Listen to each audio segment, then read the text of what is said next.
Who's that handsome devil? You guys ready to get fast and furious? Woo! I love the enthusiasm. Welcome aboard the Universal Studio Tour. My name is Cameron.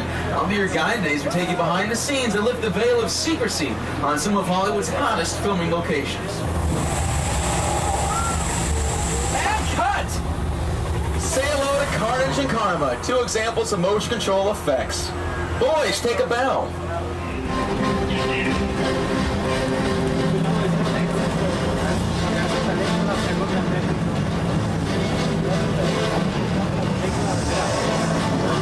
So to make a rain, we mount sprinklers above the camera angle, which we can turn on and off before and after every take. This should conclude weather effects. Okay, like I said, we have a dry climate right now in Southern California, so we are susceptible to flash floods. Though you know there's one coming, you hear a low rumbling.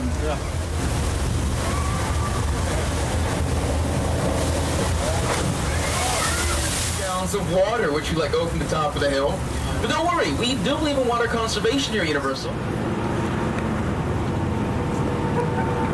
You guys look at the streets, many of our westerns have been filmed over the years. Now, this is actually the most filmed location in the world.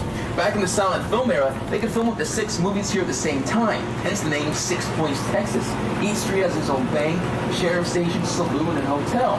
Also might notice that the doorways of these buildings vary in size. Some of the doors are much smaller than others. So our cowboys weren't always as big and broad as you needed them to be. So if you put an actor in a small doorway, on screen he'll look huge. And on the flip side, if you want a damsel in distress to appear more petite and vulnerable, you just put in a large doorway. That gets the job done. A trick used for many of our Western stars over the years. Though this past week, this was modern-day Washington, D.C. for Live For Your Die Hard. And the week before that, it was 1860s Washington, D.C. for National Treasure 2, Book of Secrets.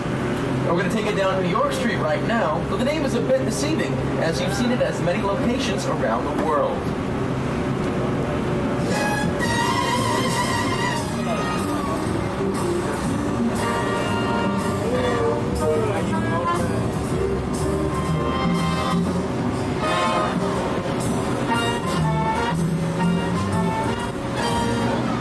See there, we get some amazing shots with these backlot sets, but sometimes they just aren't enough.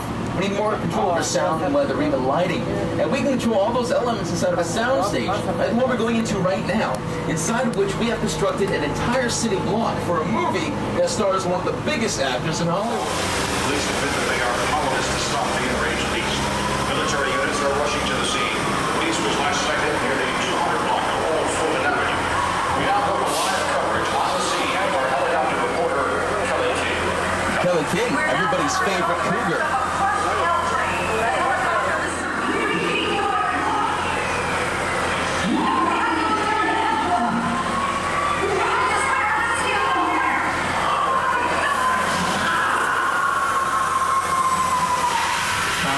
Kelly King, and I'm not going to get that second date.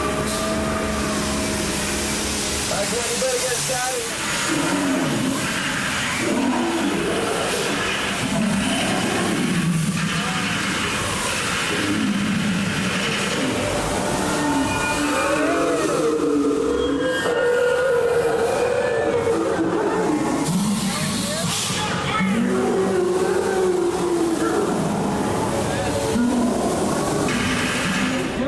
Glenn is going to drive us into the middle of the lagoon up ahead so you can see how the bigature would appear in this scene from the film King Kong.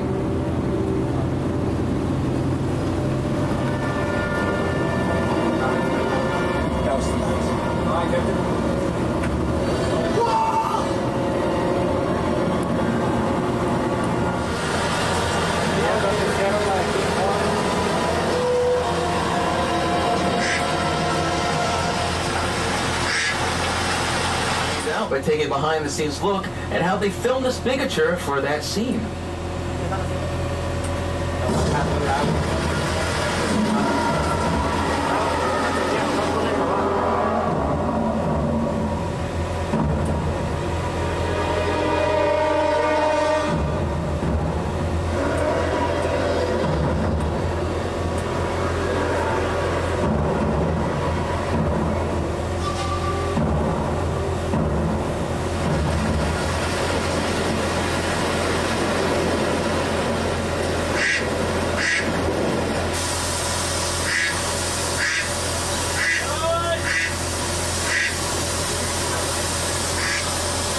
And as we prepare to descend into the watery depths, I'd like to remind you to please remain seated. And you might also want to pick up any personal belongings off the ground.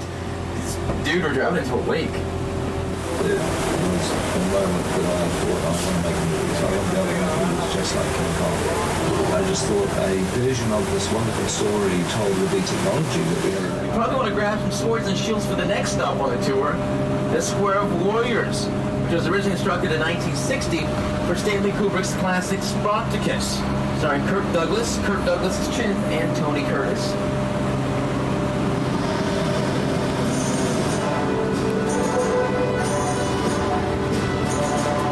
Years later, this became the city of Gomorrah, the Scorpion King, starring Dwayne "The Rock" Johnson. And conveniently enough, this movie Backlot doubled as a movie Backlot episode of Crossing Jordan. And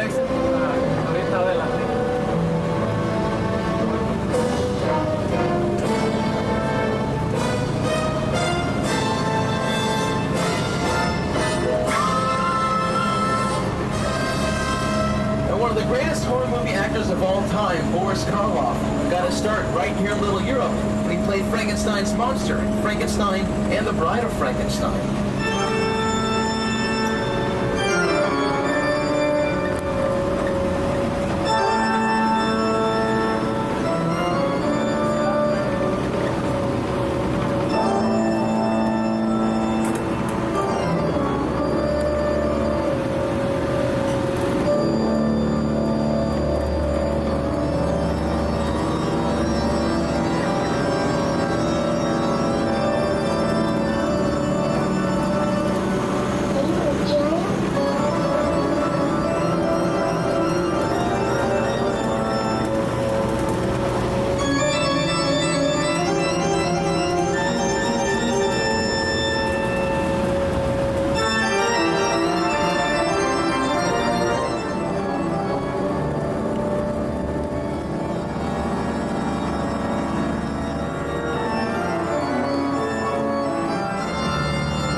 Playing Frankenstein's monster, Boris Karloff was a completely unknown actor. In fact, the role of Frankenstein's monster was originally offered to Bela Lugosi, an international superstar, after playing Dracula. But actually, this stage 50 is a dual-level sound stage, which means we have two levels on which to film. And right now it's being used for an upcoming disaster movie that takes place in the Bay Area of Northern California. Right now, on the bottom level, the soundstage is dressed up like a subway station. That means the top level, as you can see, is dressed up like a city street. The street down here to the subway, or vice versa. And as you look around and see how important the role of the art director is to make the set look as realistic. Hey guys, what are you doing? No effects. Got a tram in here.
Emmy-winning dramedy.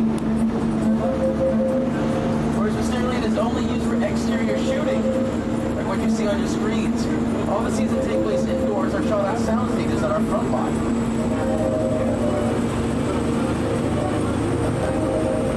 Welcome. Mysterio Lane.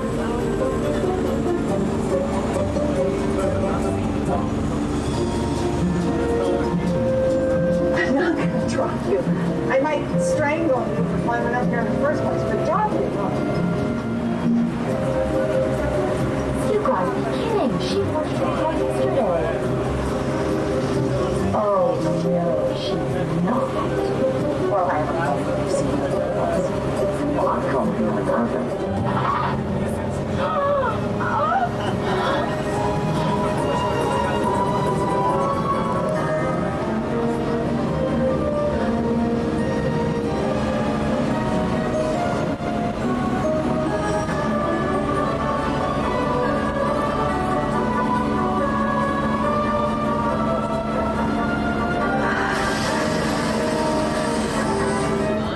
They had built an entire city. The fantasy world of Dr. Seuss became a reality.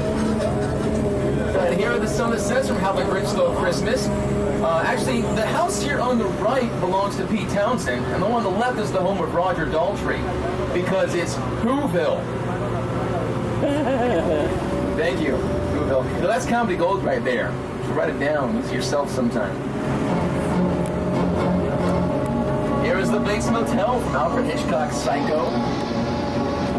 Above it, you can see the Psycho house.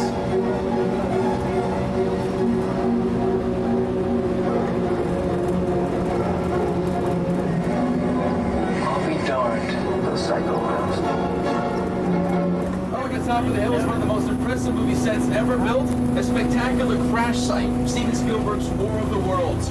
We're going to drive you right into the heart of this colossal set and pause the train for just a few moments to allow you to take some pictures of this amazing set.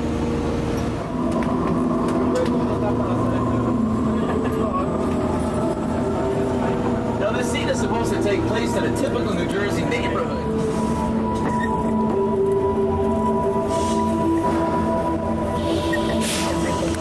This set is all the remains of the neighborhood where Tom Cruise hides out in the film.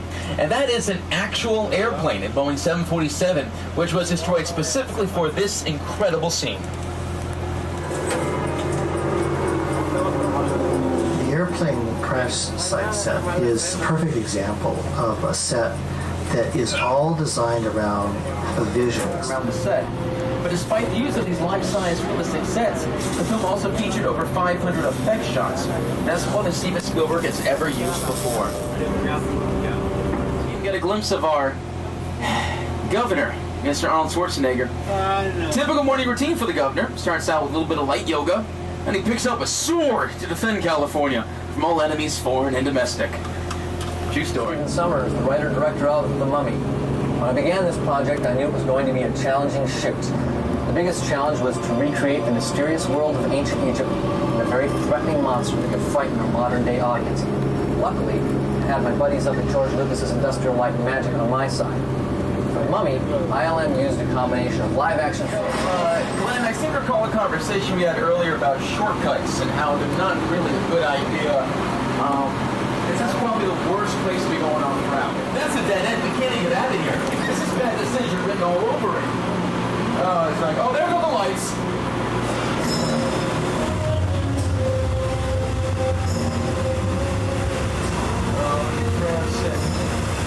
This is not good flight hangover.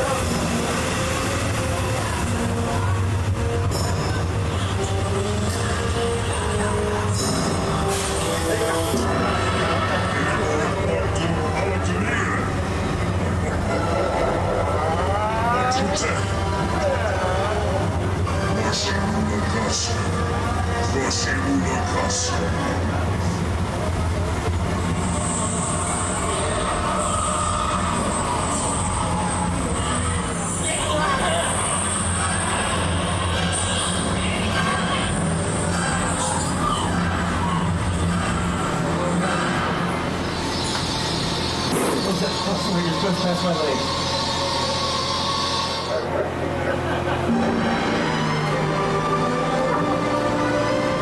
You know I got it all. What, some on my face? What? What?